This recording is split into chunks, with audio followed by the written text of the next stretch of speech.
Hello and welcome back to On Volume 6, a channel designed around teaching the question of psychological types in a modern context that evolves the work of Carl Gustav Jung and objective personality. But in order to get there in terms of theory, structure, and application/practice, we have to slog through the corpus of Jung's work in order to understand what we mean by this term analytical psychology. What are some of the basic postulates of it? What goes into how Jung thinks about the psyche? And using this, we're jumping into Joseph Campbell's The Portable Jung in order to be able to roam freely through the corpus of the collected works.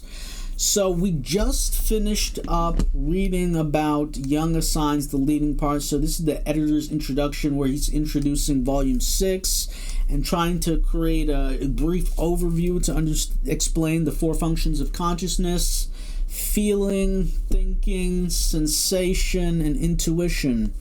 And understanding that sensation and intuition are perception functions, feeling and thinking are judging and evaluating functions, and then we go into that in a much deeper context in Volume 6 proper. We're not going to be able to get the chance to go over that in this video. This video is specifically going through the editor's introduction of the Portable Jung before we start in the stages of life and go through the Portable Jung line by line. Okay. But as Jung observes and shows, and here is the crux of his argument, only one of these four functions takes the lead in the governance of a person's life, and it is seconded normally by only one, not both, from the other duad. As, for example, thinking supported by sensation or sensation supported by thinking, both of which combinations characteristic of modern Western man leave feeling and intuition disregarded, undeveloped, or even repressed, and consequently in the unconscious susceptible to activation and outburst as autonomous complexes, either in the way of demoniacal seizures or more mildly uncontrollable moods. So that's deep. That's deep. But we don't have time to unpack it here. So leave a comment if you want me to go back into this paragraph to dissect it a little bit further. Jung names such a turnover, such a transfer of leadership from conscious to unconscious factors, enantiodromia. Enantiodromia.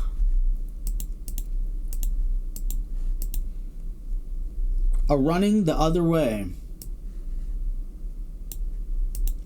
which is a term borrowed from Heraclitus, who taught that everything in time turns onto its opposite. Out of life, Heraclitus wrote, comes death, and out of death, life. Out of the old, young, and out of the young, old. Out of waking, sleep, and out of sleep, waking. The stream of creation and dissolution never stops.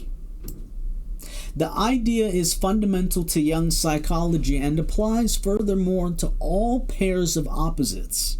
Interchanges not only of the four functions but also of the two contemporary dispositions of psychic energy that Jung has termed introversion and extraversion.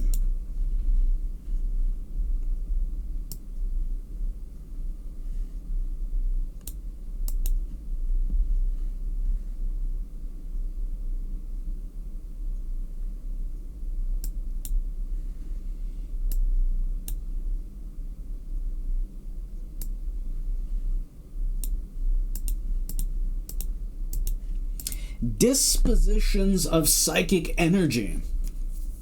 This is important back to Volume 6 to understand how we get from psyche to an ego to a personal unconscious to a collective unconscious. We have to begin by understanding psychic energy, the energy from a psyche. So the idea is fundamental to Jung's psychology and applies furthermore to all pairs of opposites, interchanges not only of the four functions but also of the two contrary dispositions of psychic energy that Jung has termed introversion and extraversion. Jung recalls in his autobiographical volume, Memories, Dreams, and Reflections, that even while associated with the psychoanalytic movement, he had remarked that where Freud named sexuality as the controlling psychological force, Alfred Adler, who soon left the movement to develop in his own direction, put the will to power, and each was such a monotheist that he could brook no contradiction. Jung, on the other hand, had been a polytheist all his life. That is to say, had always known that the ultimate one cannot be named. The inconceivable God is manifest in many forms, these appearing as pairs of opposites, so that anybody fixing his eyes on but one is left open at the back to the other, where the art is to learn of both, to recognize and come to a knowledge of both. Again, in the words of Heraclitus, good and evil are one, and God is day and night, summer and winter, war and peace, surfeit and hunger. Jung terms extraversion the trend of libido recognized by Freud.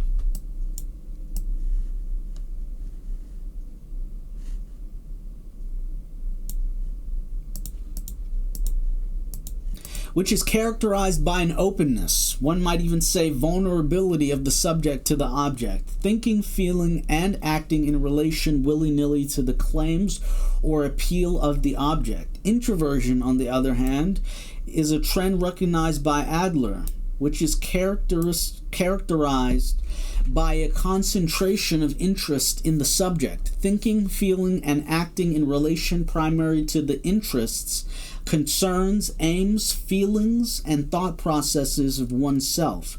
Each attitude, however, is susceptible to enantiodromia, and when that occurs, there emerge all the other unconscious contents, contaminating, reinforcing, and bewildering one another in such a pell melt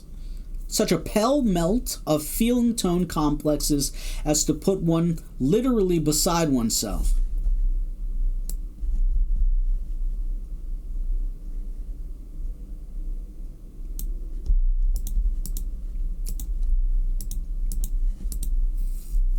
Jung's concept is that the aim of one's life, psychologically speaking,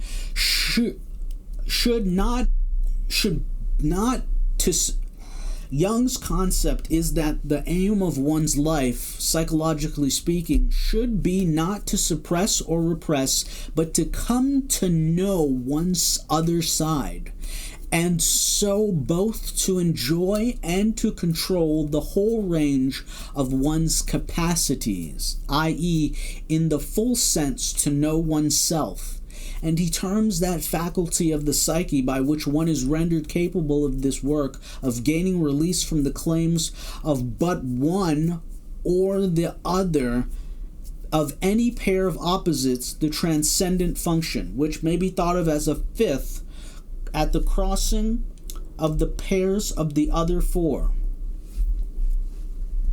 The transcendent function works through symbolization, mythologization, that is, by releasing names and things from their perceived and conceived associations. It recognizes them and their contexts as delimited representations to our faculties, sensation, thinking, feeling, and intuition of an undelimited unknown. Jung distinguishes symbols from signs.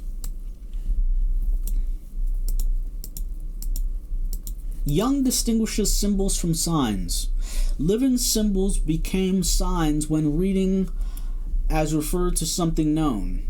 Living symbols become signs when reading as referring to something known. When read as referring to something known. Living symbols become signs when read as referring to something known, as for instance the cross to the church or to a historical crucifixion. As for instance the cross to the church or to a historical crucifixion. A sign becomes, on the other hand, a symbol when it is read as pointing to an unknown, the inconceivable God behind the four beams of the cross.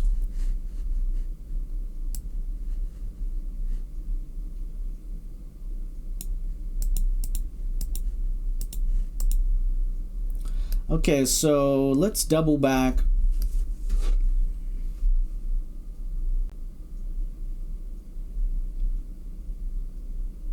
So what are we talking about here? We're talking about the editor's introduction, Joseph Campbell talking about Jung's work in a specific period of his life, specifically the master-scholar period, the master period, the scholar-physician master period, 1912 to 1946. A lot of collected works were accomplished in that time. And we're still dipping into Volume 6, making an attempt to concretize our knowledge of this basic theory that we're going to go in depth in the Portable... Well, we're not going to make it to Volume 6 in the Portable Jung. By the time we get past marriage as a psychological type,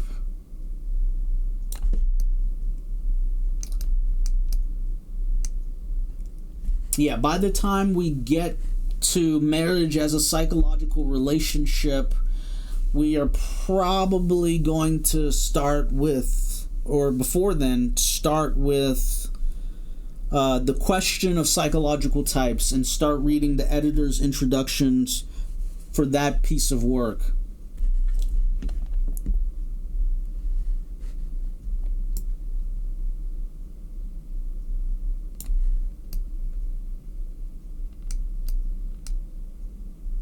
So this is just laying the groundwork to give the reader a basic understanding of what Jung is terming by these terms and how it relates to his overall psychology. In terms of this system that's being built, we're talking about a study and a practice. We're talking about analytical psychology as distinguished from psychoanalysis.